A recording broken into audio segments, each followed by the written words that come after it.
Okay, hello សួស្តីបងប្អូនទាំងអស់គ្នាជាពិសេសអ្នកដែលបានគាំទ្រនៅ Channel YouTube របស់ខ្ញុំបាទអញ្ចឹងថ្ងៃនេះគឺខ្ញុំមានវីដេអូមួយចង់បង្ហាញអ្នកទាំងអស់គ្នាពីរបៀបនៃការកំណត់សារ Facebook ដោយអូតូមានន័យថាយើងកំណត់សារដល់ពេលដែលគេឆាតទៅយើងអត់បានតបទេប៉ុន្តែវាបានឆ្លើយតបដោយអូតូតែម្ដងបើយើងបានកំណត់វាគឺយើងបានវាបានឆ្លើយតបនៅរាល់ការឆាតសួររបស់អ្នកដទៃសួរមកយើងបាទវានឹងលោតមកដោយអូតូតែម្ដងបើយើងអត់បានកំណត់វាទេ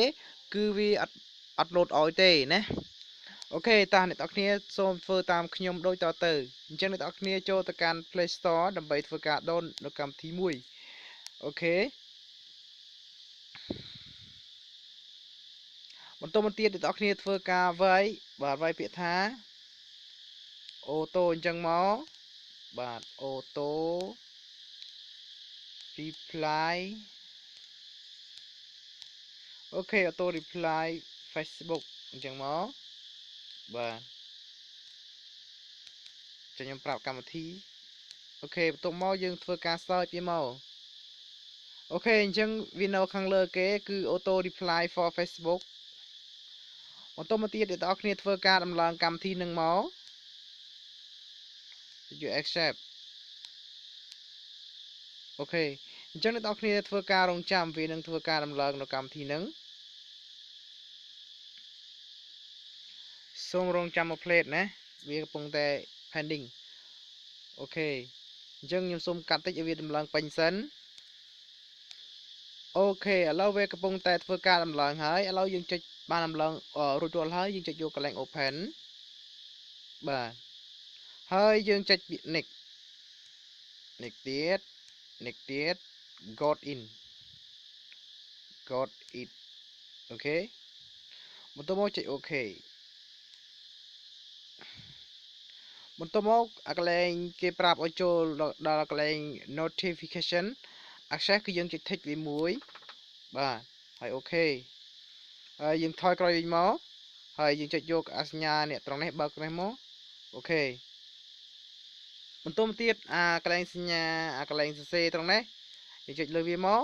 ហើយយើងធ្វើការសរសេរមកសរសេរនេះគឺសារដែលយើងចង់ឆ្លើយតបទៅគេណាបាទសារដែលយើងចង់ឆ្លើយតបទៅគេដល់ពេលដែលគេឆាតមកយើងបាទវាឆ្លើយតបដោយអូតូគឺចេញសារដែលយើងសរសេរនឹងឯងអូខេអញ្ចឹងយើងចង់សេអីឧទាហរណ៍យើងចង់សេ hi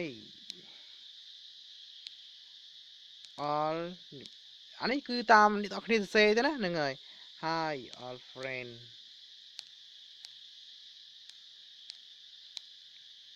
how are you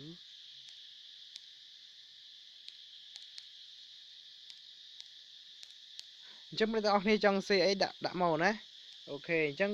អ្នកនរគ្នាសរសេរតែប៉ុណ្ណឹងមកហើយចុច done បាទហើយចុច submit មកបន្តមកទៀតអ្នកនរគ្នាឥឡូវខ្ញុំសូមបង្វិលទូរស័ព្ទបន្តិចហើយឥឡូវបានបង្វិលទូរស័ព្ទហើយអ្នកនរគ្នាចុចយកកន្លែងសញ្ញាលេខបូកត្រង់នេះបាទបន្តមកទៀតអ្នកនរគ្នាសរសេរនេះអក្សរគេប្រាប់ថា keyword is អាចសេបានអញ្ចឹង keyword នេះអាចសេខាងលើនេះអាចសេបាន hi hello ឬក៏ good morning ឥឡូវខ្ញុំសូមសេពាក្យថា hi បាទបន្តមកទៀតខាងក្រោមនេះគឺយើងដាក់នៅកន្លែងដែលយើងសរសេរមុនដំបូងហ្នឹងហើយកន្លែងខ្ញុំធ្វើការបង្ហាញមុនដំបូងហើយ copy មកបន្តទៀតចុច take បាទអូខេ take មកហ្នឹងហើយបន្តមកទៀតអ្នកនរគ្នាធ្វើការចុច submit អូខេអញ្ចឹងបានរួចរាល់ហើយអញ្ចឹងនៅពេលដែល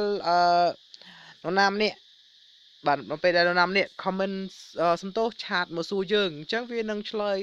តបដោយអូតូតែម្ដងណាអូខេដោយសារតែខ្ញុំមានទូរស័ព្ទដៃតែមួយអញ្ចឹងខ្ញុំអាចឧទាហរណ៍បានខ្វះក្បាយទេប៉ុន្តែធ្វើលក្ខណៈបែបហ្នឹងគឺបាន 100% បាទអញ្ចឹងគឺខ្ញុំបាទគឺមានតែប៉ុណ្្នឹងឯងបើសិនអ្នកនរគ្នាពេញចិត្តនៅវីដេអូរបស់ខ្ញុំបាទសូមកុំភ្លេចចុចនៅ subscribe បន្ទាប់មកទៀតសូមចុចនៅសញ្ញារូបកណ្ដឹង